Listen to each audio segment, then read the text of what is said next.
Hey guys, welcome back to my channel and to a new video. If you're new here, my name is Sadie and I build fantasy stuff and new objects in The Sims 4.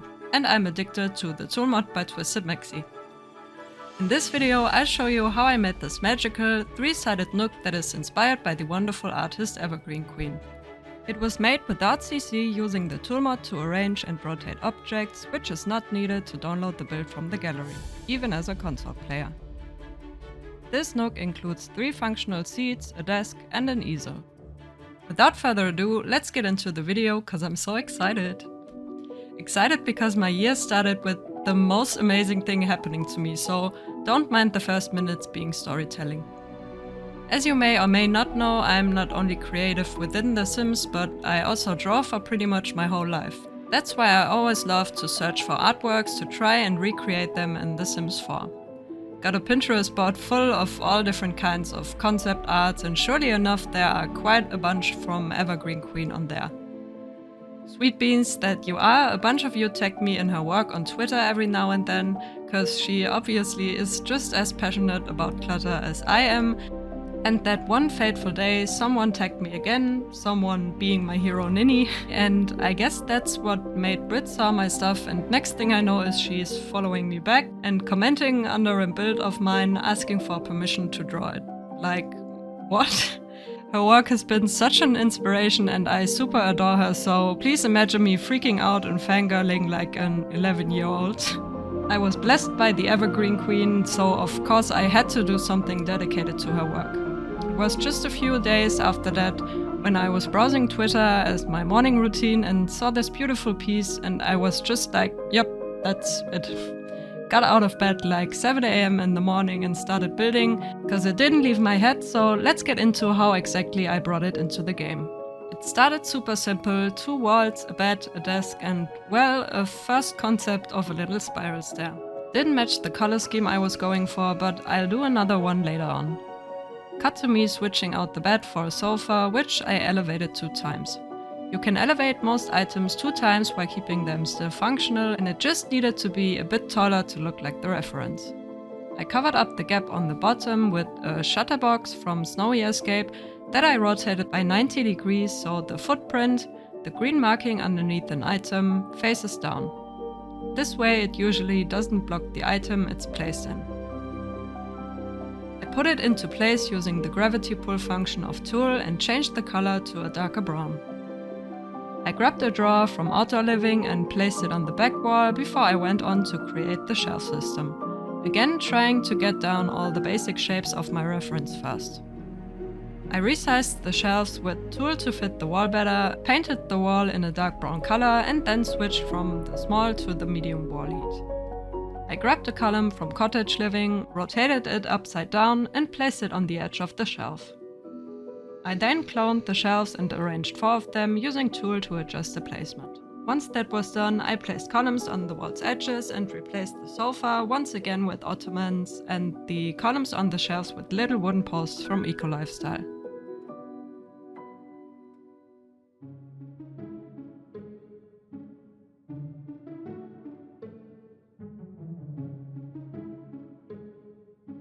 I started decorating the bottom when I was encountering some problems with playtesting, so it was time to rework the ceiling part.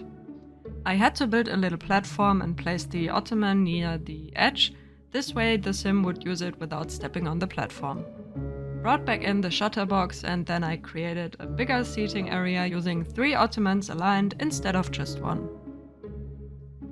The 3 front seats are usable and that's all I really needed, and also it looks closer to my reference. I adjusted the placement of all the items until it looked cohesive and then added pillows using rotated seats from Kids Room, I think, and Cats and Ox.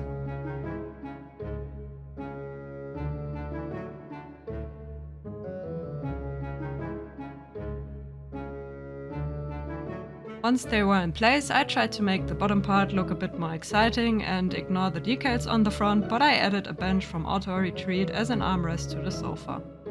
Again I rotated it slightly and then I pulled it into place with gravity pull.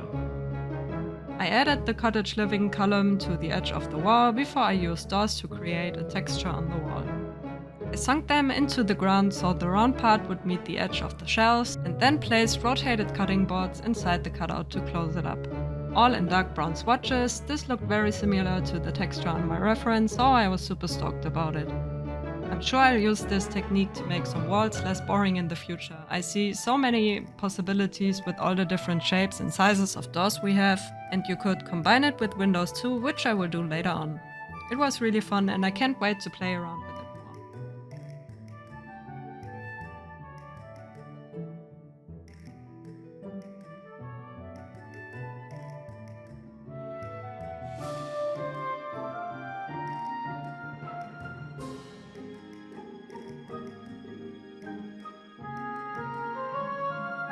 It was time to bring in some plants and bless the blooming rooms kit for this hanging pothos alone. It's so hard to create plants that are draping from and on furniture in The Sims 4, and while this plant is still a bit difficult to handle with the pot and the hanging bits on top, it's definitely the best option we have yet. I just had to cover up the top part, but since I was about to add a lot of books and decorations to this anyways, I wasn't really worried. And to put in my second favorite thing besides plants, it was time for some debug cats. Last time I used them was for my Diagon Alley, I think, and that's been a hot minute, so it almost felt nostalgic using them. With two of them in their place, I continued to create a little spiral stair again, this time using an object that fitted way better into the color scheme. This little cottage living roof decor can be rotated and it comes in great wooden swatches, so it was just perfect. I took 3 and rotated them to a triangle thingy, cloned, elevated and rotated this group and aligned them to a spiral stair. I connected them with little vertical bits to finish it up, and then it kinda just snapped right into place. Best feeling. The worst feeling by far is when I create an object or a part for an object and then notice it's too big or too small, but luckily that wasn't the case. And then it was finally time to create all the little book stacks that go into the shelf. It's kind of a simple process, but friends, it's time consuming, I tell you. It's finding pretty books, arranging them with pretty color schemes, and then rotate and align them to look like little stacks. Sounds easy, and it kinda is, but again, it's super tedious. Luckily, I did this quite a bunch of times already, so I had a bunch of room saved to my library that I could at least grab some books from. I arranged some colors that I thought would look good together and then added a few more details from the reference to the shelves. I added a birdhouse, a lamp that mimics a bird cage, and some more vines and plants before adding a bunch of notes to the side of the desk, in the same arrangement as seen in the reference.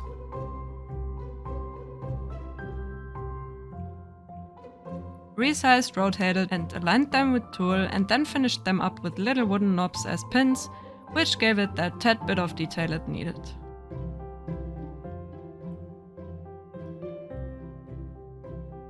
I then added windows to the door cutouts, and writing the script I still haven't decided on which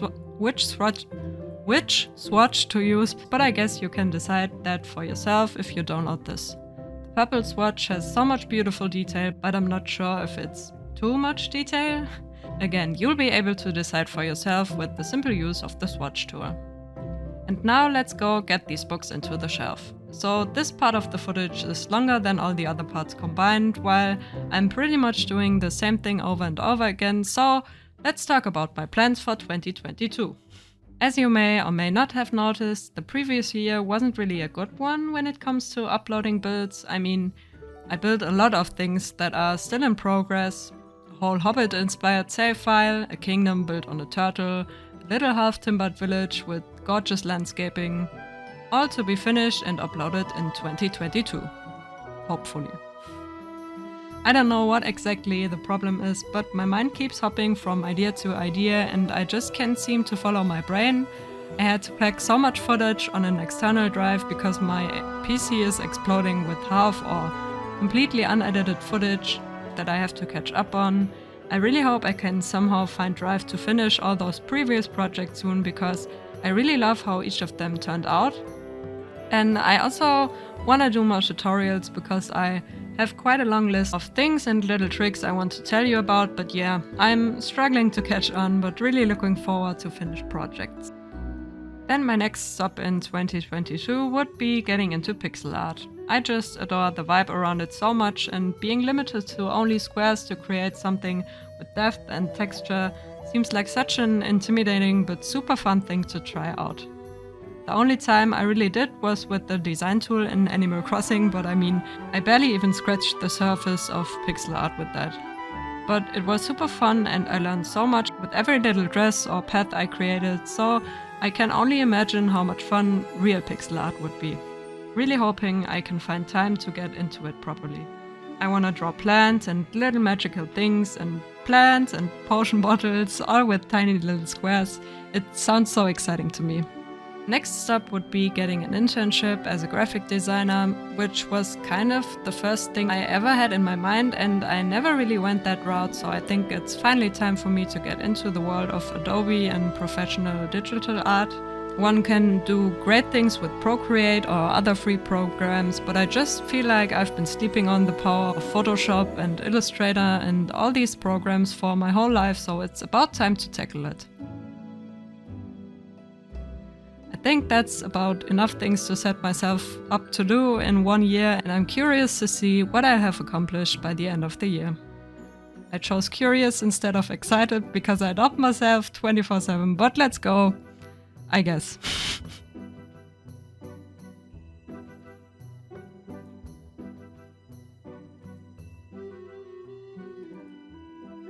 Add some editing magic to all this book stacking and voila! The shelf is full of amazing things and we can add back the seating area. I removed it while I was arranging all the clutter, so I had easier access for gravity pull. With that in place, I moved on to the backside, which was the same thing all over again. Luckily, I was able to just clone and rearrange some things from the first side, so it wasn't quite as time consuming. Still nothing new, so I will pause with the voiceover and set a timestamp near the end, so those who want to enjoy the cluttering process again can do, and the others can skip with me to the last bit of the video.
Hi again, the shelf is all filled up now and we can continue with the third and last side.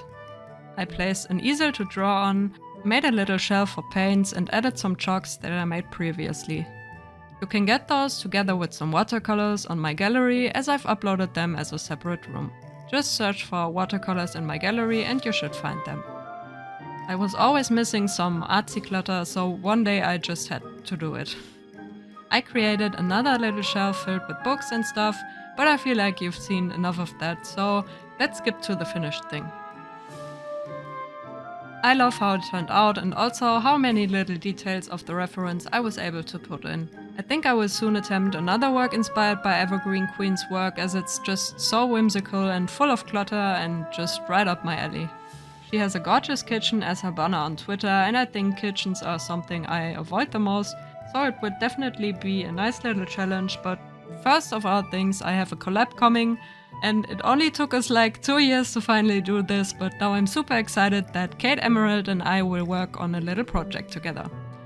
Little, maybe, or maybe it will turn into 2 64x64, who knows, but I'm sure there will be more info on that soon, so definitely check out my Twitter for any updates. As always, I will leave a link to all the creators I mentioned in the description box down below and hope you enjoyed the video. Thank you guys for watching, and until next time, bye bye!